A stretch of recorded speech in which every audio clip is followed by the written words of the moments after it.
Okay, so as you can see, I'm not Edson, I'm Jakub. I'm going to cover a similar subject. Edson has delayed flight, so he will, we've exchanged slots, so he'll be talking in the second room in 2 hours probably. So yeah, what I'm going to cover is to tell a little bit about what happens when you already deployed microservices into production. So I'm going to talk about the consequences of the actions we are taking. Okay, so a little bit about me. So I work on a daily basis as a co-founder of the DevSkiller platform. It's a platform that allows or brings the functionality of assessing programming skills in an online nice tests. I'm also run a training for the Bottega company. I'm a program committee member of this conference, and I'm a co-author of the Spring Cloud Contract Framework that we'll cover later. You have my Twitter handle here, so if you have any questions or any follow-up after the presentation, please tweet me. So do I know what I will be talking about? So that's the report for the SLA of our platform.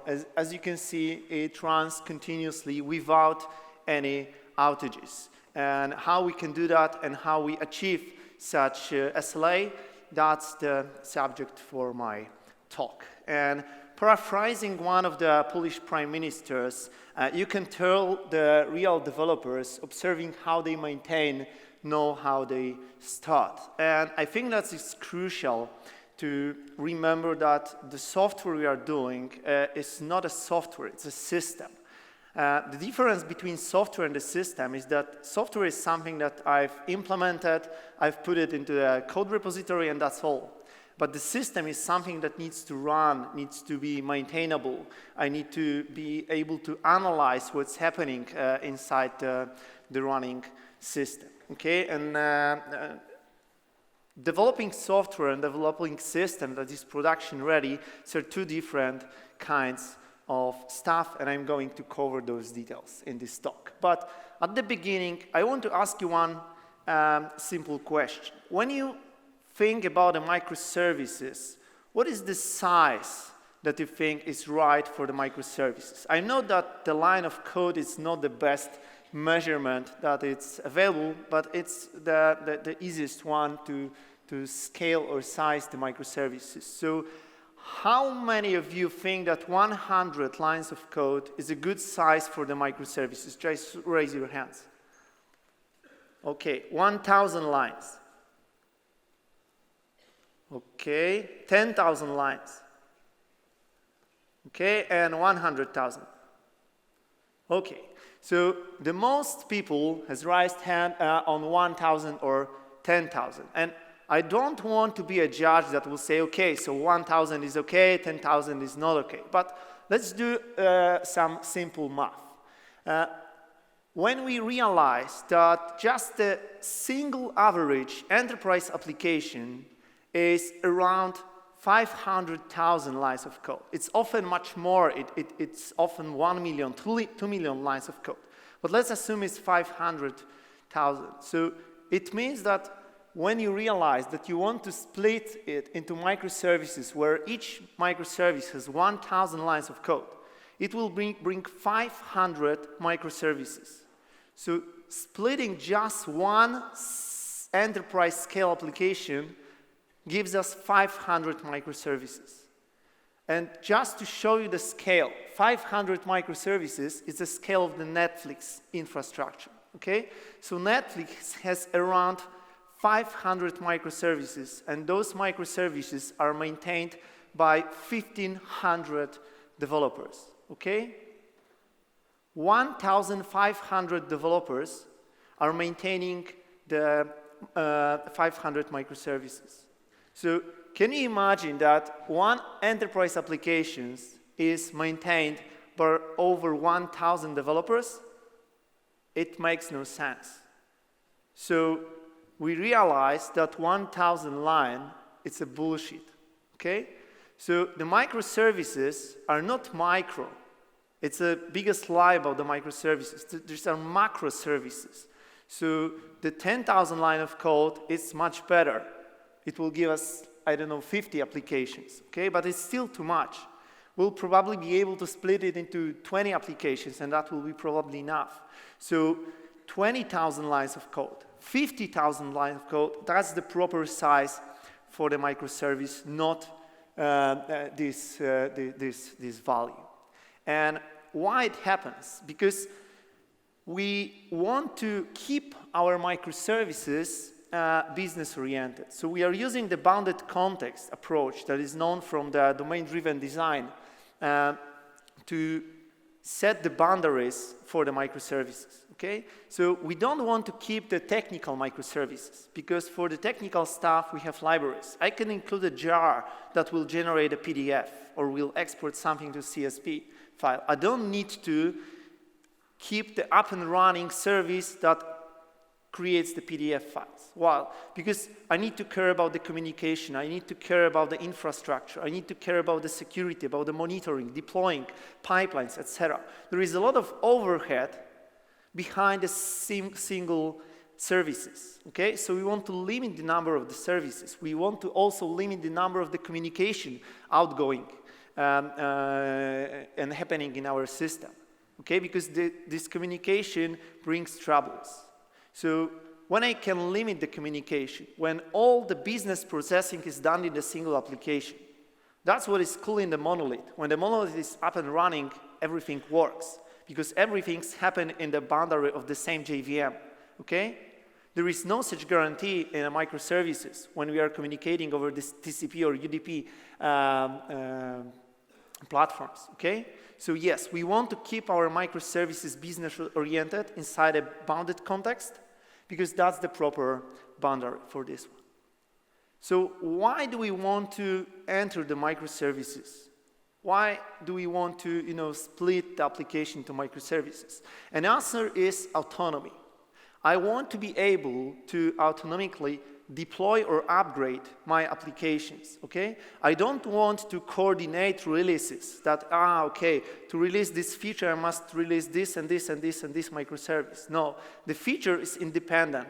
It's closed in one single microservice, okay? So I want to be able to deploy those services autonomously. I finished my job. I don't need to wait for any other team. I'm just deploying and releasing my job into the production, okay? Of course, I'm not able to run any breaking changes, but that's something that we'll cover later, okay? Okay, so autonomy is cool and the independence is cool, but are we sure? The problem with independence is just the joint probability of independent events is equal to the product of their probabilities, okay? And why it's important? It's important because when you have we have a business process, okay? And this business process includes 3 microservices. So all 3 microservices must be up and running to finish this process. So imagine that each of the microservices has the availability of 99.8. So what's the final SLA? What's the SLA of this whole business process? It's 99.4, okay? Because I must multiply all those elements. And here I have just 3 microservices, but I'm not talking just about the applications. The applications are running on some VMs. These VMs are behind some firewalls. They are using some network interfaces, okay? And that's the problem, because when you realize that you have a 99.9 SLA, but you have 10 components included in your business process, it means that it's not more 99.9, it's 99, just 99, okay? It's order of magnitude less than we expected. And when we take a look at the availability versus downtime, then 90% availability, it means that we're accepting downtime of more than 2 hours per day. Okay, 99% means that we are accepting 14 minutes. Okay, so that's the shift from 14 minutes to over 2 hours, just because we need to communicate more than one service than before, okay? So in the monolith, if monolith were okay and it was 99, then we had a downtime of 14 minutes. When we split this monolith into something that is called the distributed monolith, so I have a microservices, but I must communicate all microservices at the same time to be able to finish the processing, that means I'm screwed, okay? So that's not the way how we want to work with microservices. Because what's important here is that the availability is related to something that is called the depth of our system. Depth, so the number of the services I must communicate to finish the processing of some business process, okay? And it's synchronous depth, okay? So it works as long as you need to synchronously communicate with other services. So if you want to get better SLA in the distributed environment, you must remember to prefer the asynchronous communication. We need to use asynchronous communication every time we can, just to be able to split this business process into pieces, okay? Because then we care about the SLA of each piece, not about the whole process that will bring us giant troubles in the distributed environment, especially in such distributed environment as microservices, when we have not dozens of microservices, but there are hundreds of services that needs to be up and running, okay? So remember about that, because I've seen many implementations of the microservices that were just distributed monoliths, and the SLA of those processes were like 50%, okay? You had like 50% chances that this process will finish correctly. Because even the single microservices that were down were blocking the whole platform. So that's not microservices. There is no independence between services. This is just a distributed monolith. So remember to use the asynchronous communications, don't use the transactions, and build the real independent microservices stuff, okay? So the next thing, really important also, is the quality. Because it's easier to achieve the quality of the communication in the monolith when we are communicating, invoking just the Java methods. I know that the API between modules is okay because I'm able to compile my application. So I know that when my application has built correctly and I have the artifact that I can deploy in the production, the APIs between modules are correct, right? Because if there will be any issues between modules, then Java-C will shout, hey, you cannot invoke this method because it's incorrect parameter, okay? But I don't have such information between my microservices. These are independent applications using independent build pipelines, etc. So how can I deal with this one? I can use DTOs. That's the best solution. Yes or not? No. Why? Because when you decide to use the DTO, shared DTOs, it means that you are building something that is similar to the canonical model. And now imagine the situation. I have two services. One is the repository service, and the second is build service, okay? And the build service is invoking the repository service and saying to you, hey, I want to get information for such project. And the project information, project object, contains an enum with the type of this project. And what is cool in this feature is that repository doesn't care about the project type at all. But it's the shared DTO. What happens when I send the JSON object to the repository with new project type that is not present in this enum value in the repository? 500, okay? I'm not able to deserialize this because there is no such enum value like Gradle. Sorry, you are not able to process that. Okay, but I don't care about the repository type. Okay, but it's present in the shared model. Okay? So I have a JSON that allows me to use the loosely coupled communication, but I'm using, behind this JSON, there is a shared DTO, shared model, what's the difference then between the binary communication? There is no difference. Okay? It's not loosely coupled communication. And it's impossible to do that without coordinated releases. And I don't want to use coordinated releases. So if you want to be able to deploy it autonomically, all microservices, you must prefer the loose coupling communication. So I'm reading only the fields that are important for me, okay? And I ignore anything else. So I'm not using the shared model anymore, okay? That's great. But that was the simplest way to achieve the quality of the communication. Because you know that this model will be able to, you will be able to consume this model, you will be able to consume this request because it's using the same object. And now I'm saying you, okay, so don't use shared objects. So how can I achieve the quality of the communication? So you can say that, yeah, let's use end-to-end test. But why do I want to limit end-to-end test? There are two problems with end-to-end test. First is that on the stage environment, the stage environment is really dynamic. I'm deploying everything all the time. I'm fixing stuff, I'm breaking stuff, and that's okay, because that's my staging environment. That's the first thing. Second thing, we'll talk later about using circuit breakers, about handling failures, etc. So how can you be sure that in the end-to-end test you are running, are you hitting the real microservice, or are you just using the circuit breaker or the fallback procedure? You have no idea, okay? So you don't know if the communication is working, or maybe you are just getting information from the cache, because caches and such things are normal in distributed environments. So the end-to-end test is nothing for me in the distributed environment. So how can I verify if the communication works if the microservices are able to collaborate without running end-to-end tests? So another simple math comes to help.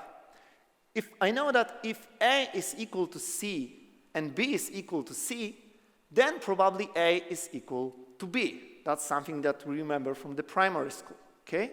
And that's something that we use in the distributed environments, and it's called the consumer-driven contract. What does it mean? It means that I'm creating the contract of the communication between A and B. And now I'm verifying if A is following this contract, if B is following this contract. And if both sides of the contracts are okay, then probably A is able to talk with B. And we have created a tool that is called the Spring Cloud Contract. Marcin Grzejczak and Josh Long were talking about this one. And that's the tool that solved this problem. So we define a contract in some sample groovy DSL file, and then we do two things with this contract. First thing is that we generate the automatic tests for the server side. So if the contract says, okay, when you invoke the get method on the /calculate URL, you will get response status 200, and you will get such and such body. And what would we do with this contract? We generate the test that set up the server, hits the server with the get URL, request for the /calculate URL, and checks if server responded with the 200 and such body with such and such headers. If yes, then it means that server is following the contract. So then I'm generating also the stubs or mocks for the client side. And the client is invoking, but not the real server, just a stub of this service with the get request for the /calculate URL. And if the client is able to eat this response from this stub, it will the same be able to consume the response from the normal service, okay? So we are checking both sides without integrating them. And that's something that we use as a replacement for the end-to-end test to verify if the communication works. So it's our version of the Java C. So it's distributed Java C for verifying the contracts. And it works for REST contracts, but as well it works for queues and for asynchronous communication. So Kenny was talking in the morning about the Spring Cloud Stream, and of course that's also covered by this Spring Cloud contract stuff. Okay, so we know that the communication is okay. So let's go next. What does it mean that we need to design for failure? It means that there are two ways that we can go. First is something that is called the fail-safe, and the second is called the safe-to-fail. What is the fail-safe? It means that I want to prepare my system that it won't fail. Okay? There won't be a failure on the production. And that's something that will be good, but it doesn't work. Why? Because there will always be a failure. Madhu was talking about that. Okay? You can't avoid a failure at all. So you must prepare for the failure. Okay? Because if you won't prepare for the failure, there is 100% that you will fail very, very badly. Okay? In a moment that you don't want to fail at all. So what does it mean, safe to fail? It means that I know I will fail.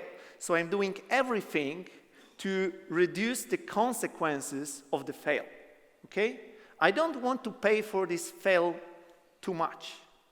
Okay? So what can I do to prepare myself for the failure? So the first thing is that I want to retry the communication. The first step of preparing myself for failure is that I know that some service can be unavailable. Why? Because those services are independent. Okay? The service A can be restarted, redeployed, or something like that, while the service B is still working and want to communicate with the service A. So the situation when I want to communicate with the service and the service is not available is normal. It happens on a daily basis. Okay? I'm not able to use something that is called a zero downtime deployment on any service because it brings additional costs, like maintaining the database schema. It's harder when you want to follow the zero downtime deployment principles. Okay? So the first thing is retry. You are trying to talk to this guy and he's not here? Okay, so try again in 5 seconds, in 10 seconds, in 15 seconds. Still no action? Okay. So what should I do if the service that I'm talking to is not available? And I need to get the response from this service. What can I do? There is nothing I can do because this service is unavailable. So I need to prepare myself for the situation when this service is just gone and I have no idea why, I have no idea when it will get back. Okay? What should I do right now? I need to prepare for the situation and use, for example, the circuit breaker. So I know that nothing happened. I just need to have the fallback. What is the fallback? It's just an emergency procedure. Okay? Imagine the situation that I'm hitting so I'm running the e-commerce site, and you want to order something from my site. And the business process tells me that if someone tries to order something, then I need to check the fraud system to check if it's not a fraud. But the fraud system is not available. So what can I do? There is a lot of things that I can do, okay? But what should I do in this moment? Should I process it or should I reject this? I have no idea. I, as a developer, it's not my responsibility to take care about such processes. I must go and ask the business side, dear business, what should I do if the fraud system is not available? Oh, it must be available all the time. That's what we pay for. Okay, I know, but let's assume that it's not available. Then you will get fired. Okay, but what's next?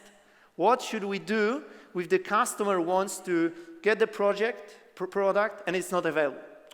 Okay, so then business start to think, okay, so if it's a new customer, then reject the order. If it's an existing customer and the value of the order is lower than $1,000, then accept it. And if not, then say that, okay, it will be verified manually, etc. And now, the situation when fraud system is not available is not a problem for me anymore because I already know what I should do if this fraud service is not available. And of course, this knowledge is written in my source code. So in the fallback method, I know that, okay, so the fraud system is not available. I've tried 5 times with some back-off strategy, and it's not available. What should I do? Is it a new customer? Yes, so reject. Is it a new customer? No, it's existing customer. What's the value? Okay, it's just the if statement. I'm just implementing the simplified version of the fraud system on the client side. Okay, so client needs to know what need to do when the service is not available. Okay, so it's the smart client. The endpoint is smart. That's the major difference between the ESB architecture and the microservices architecture. In the ESB, the service bus was responsible for such actions, okay? And in microservices world, the endpoints are intelligent, they are smart, they know what to do when they are not able to communicate with particular services. So that's the another stuff. Also, the biggest difference between fail-safe and safe-to-fail is that in fail-safe, I try to test everything, so I want to be sure that the service that is going to production has no issues, okay? There are no bugs inside this service. But the problem with testing everything is that the tests that cover all business functionalities are really expensive. Also, there are a lot of false positives, like, hey, why the build is not passing? Are the tests okay?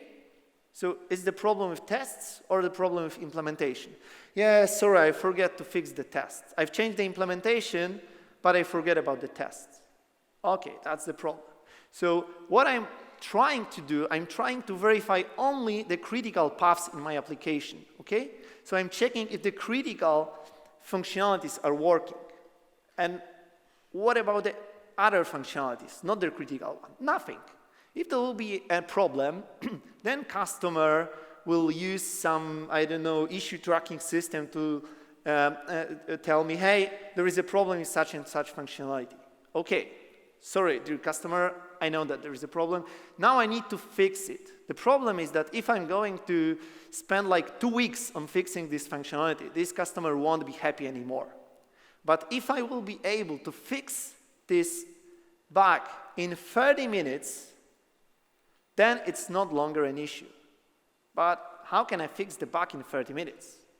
It's almost impossible, okay? It depends, because when you decide to follow the continuous deployment strategy, it means that I'm deploying to production every day, okay?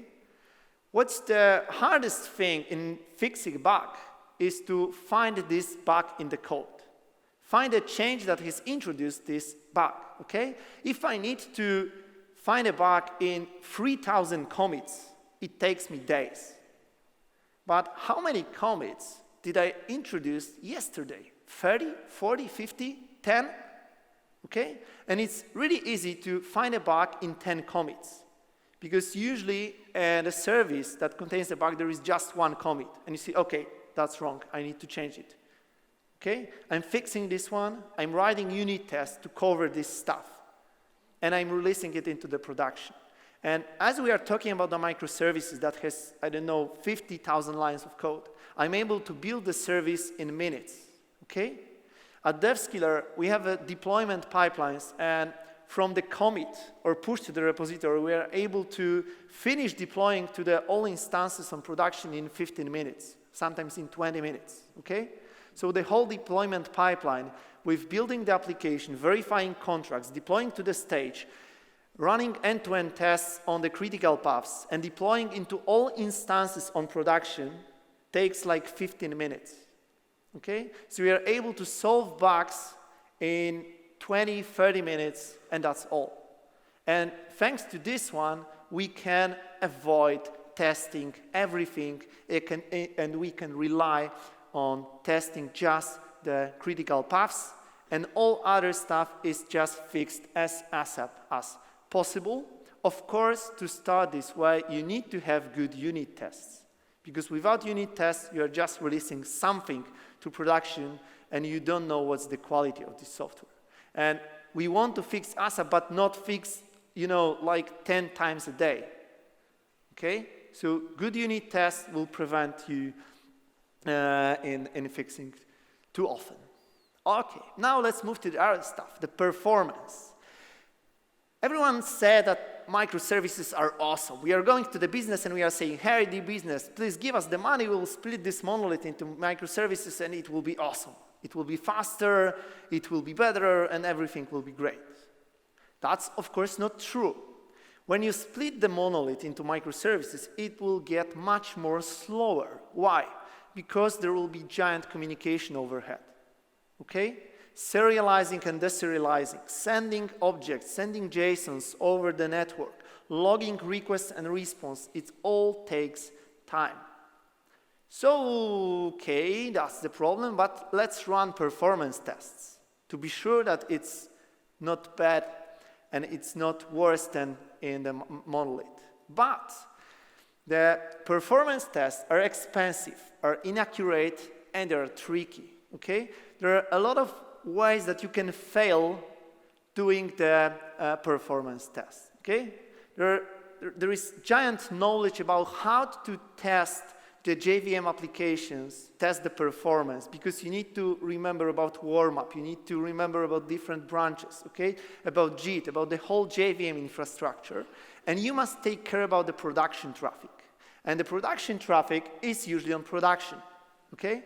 There is no production traffic on stage environment.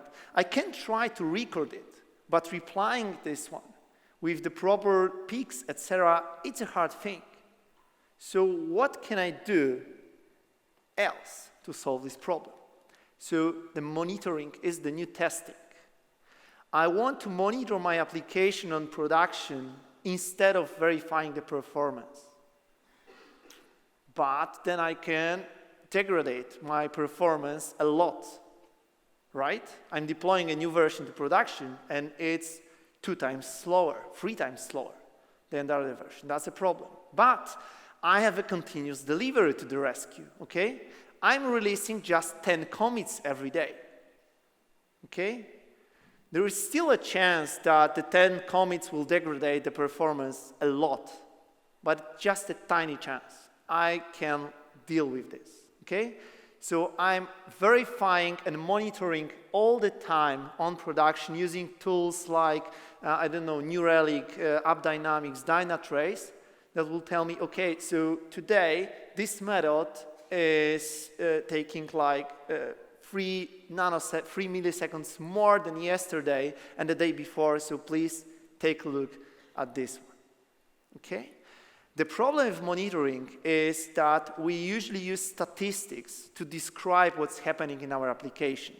And when you take a look at something that is called the unscoped quartet, these are 4 different data sets that have exactly the same simple descriptive statistics. So the mean of X is the same in all 4 ideas. Sample variance, okay, correlation, linear regression, mean of Y, it's the same of all for all 4 data sets. But if we consider that it's, for example, the response time versus the number of users, there is a giant difference between those charts, okay? So statistics is lying to us all the time. So thinking about the average response time makes totally no sense, okay? It won't bring us closer to creating something that's maintainable. So what can we do? We can use percentiles. What is a percentile? The P90 tells us that the 90% of the requests, for example, are finishing in desired time. P99 tells us that the 99% of samples are following some requirements, okay? But there are a lot of percentiles, and which percentiles should I care about? P95, P99, maybe 99.5, okay? Which percentile is important for us? And the funny thing is that when you consider that you have 10, you need to make 10 requests to be able to render the page. So P90 says that In the worst case, there is 100% chance that this page will load slower than we expected. Why? Because I'm just taking care about P90, so about the 90% of all requests, okay? And the problem is that usually in my applications, it's not just that all requests are following the same times. There is usually one slow request for the page. So I'm loading the page, I'm hitting 10 requests, and one is loading the giant amount of data from some dictionary services. And it takes like 30 seconds to complete. And I'm saying that 90% of the requests must finish in 1 second. Okay, so 9 requests are finishing in 1 second, but the last is taking 30 seconds, okay? So that's the problem. With P95, I have like 50% chance, in the worst case, that my page will load slower than I expected. And what's the problem? The problem is that even if you think about the P99, then I have more than one page load for the whole session. So it means that for P99, when I just try to get 99% of my requests to stick to the following rules, then for 10 pages per session and 10 requests per page, it means that in worst case, I will have 100% frustrated users, which is not good for our business, okay? So in practice, we need to monitor and we need to take care about the P99.9 or 99.95. That's the stuff that you want to verify. That's the stuff that you want to take care about, okay? So I'm taking care about mostly 100% of my requests. And to be honest, it's really hard, it's extremely hard to take care about the percentile 99.95 because there are garbage collection issues, caches, network latencies, some communication problems, okay? And what's even more complicated is when you want to give the business the SLA of the P99.95, then you must monitor something else because you need to check what's just around the corner. Maybe there is a hockey stick around the corner, okay? And just increasing the load of the application for few percent will degrade the performance 3 times. That's possible because we are hitting the wall. And we must also remember about that. Okay? Another thing that I want to cover is something that's called automation. Why? Because there is an issue that comes with the scale of the microservices. When you have 10 servers on production or 20 servers on production, it's pretty easy to upgrade the JVM on all servers. You just need to SSH to the server and do some actions to update the Java, okay? But what happens when you have the hundreds of servers? Are you going to SSH to all servers? Of course not. So we must automate the stuff. I need to have some robots, okay, or demos that will be able to do this stuff for me. The hard thing is that when you have hundreds of servers and each server is maintained in the other way, there is no way to automate this one. So the first thing I must remember is the approach that is called the convention over configuration. What does it mean? I don't want to configure anything. I want to have strong conventions. What does it mean? For example, it means that if you have a service that is called the builder, okay? What are the conventions over here? Okay, so the artifact ID for this server is also a builder. The name of the jar is a builder.jar. It lives in a target/builder.jar, okay? The name of this service in the service discovery, it's a builder. The name of the user that it runs on production, it's a builder, okay? The localizations of log is /usr/builder/log/service.log or something like this.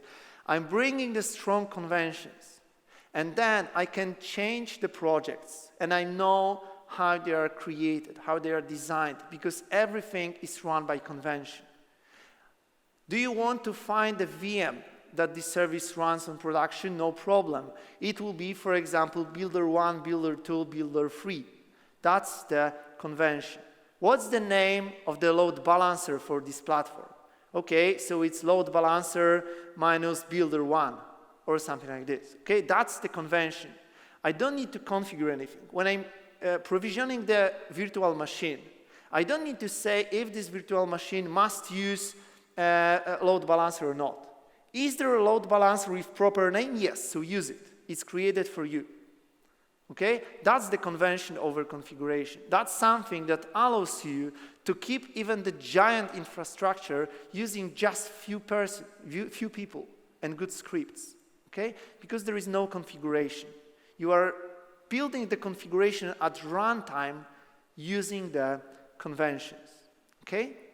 And what does it mean that I must automate anything? It means that everything is a code. Okay? What does it mean pipeline is a code? When you have a lot of jobs on Jenkins, then you don't want to say, okay, so I need to add one profile to the build job. Okay, I will just open 10,000 jobs and click on them. No, you won't. Okay? The Jenkins jobs must be created from some place. This place is a pipeline as a code. So I'm, for example, using job DSL for Jenkins, when I can generate all the jobs automatically. If you need to add a profile to the deployment jobs, then you add it in one place, you recreate all the jobs, and you are done. Okay? What is also cool in this one, should I back up my Jenkins or not anymore? I don't need to back up my Jenkins because I'm able to recreate the whole Jenkins instance with all jobs in a few minutes. Because Jenkins is no longer a master of my jobs. The master of my jobs is job DSL that lives in some Git repository on some server, okay? So the only thing I need to back up is my Git repository. The same applies to infrastructure, okay? When I'm able to set up a virtual machine, when I'm able to set up a load balancer, network interfaces, drives, etc., which is extremely easy when you use the cloud. So we, for example, are using the Azure cloud, and we are using the Java SDK provided by Microsoft to create and provision the infrastructure. So do I need to back up my infrastructure? No, because I'm able to recreate the whole DevSkiller platform in 1 hour. I will just need to execute one command, and this one command will create everything for me. Okay? What's with the configuration of those virtual machines? So I'm using Ansible, and Ansible is taking care about bringing this virtual machine into the correct state. What's the correct state? It means that the Java is installed here in the proper version, that there are packages and dependencies in the proper version, there are proper users, so proper groups, configuration for logback, configuration of the services, etc., etc., etc. Monitoring is set up, etc. Okay? And then, do I need to back up this virtual machine? No, because if this virtual machine exploded and just gone, I'm able to create it in like 5 minutes. Okay? So it means no backup at all. I just need to back up my data. Not configuration, no infrastructure, no nothing. There is also no way to introduce manual changes. So I have great audit of my whole infrastructure. I know why someone has installed this dependency, why someone has updated such dependency. Because how can you update, for example, Docker on production? You need to change the repository with the configuration pipelines, okay? So with the Ansible playbooks, and you say, okay, so now please install Docker in version, I don't know, 1.12 instead of 1.11. And I'm committing it in some context. And if something breaks down, you know, okay, so Jakub, why did you change this version? Okay? Because I know who made this change, because everything is versioned and auditable because I'm using Git. The same applies to the configuration, okay? I have a configuration as a code. I have everything as a code, to be honest, okay? So all my application properties, all configuration, passwords, etc. lives in the repository. I know why someone has changed the flag. Why did you change the garbage collector configuration? When and how, etc. Everything is in the code. And that means I'm able to analyze all changes in my service, okay? And thanks to this approach, it's really easy to maintain the software, okay? Because everything is, there is nothing that will go, okay? There is no knowledge that will go. I know how to build this service because this information is stored in the repository. I can store it on Wiki, okay, on the Wiki page. But how can you be sure that it's up to date? And I know that my Jenkins jobs are up to date because I'm using them all the time to build the software. How do you know that the application properties or the passwords stored somewhere are up to date? I know because I'm creating and setting up my system based on this configuration. So it needs to be up to date because otherwise my production service won't work. Okay? So that's the way. I'm enforcing that everything is up to date because I'm setting up my service based on that. I can, of course, describe, hey, if you want to set up your service, please be sure to create such users, such groups, such directory structure, etc. Okay, I can write that. But if someone says, okay, we need another user, but forget to put it on the wiki page, then I'm screwed.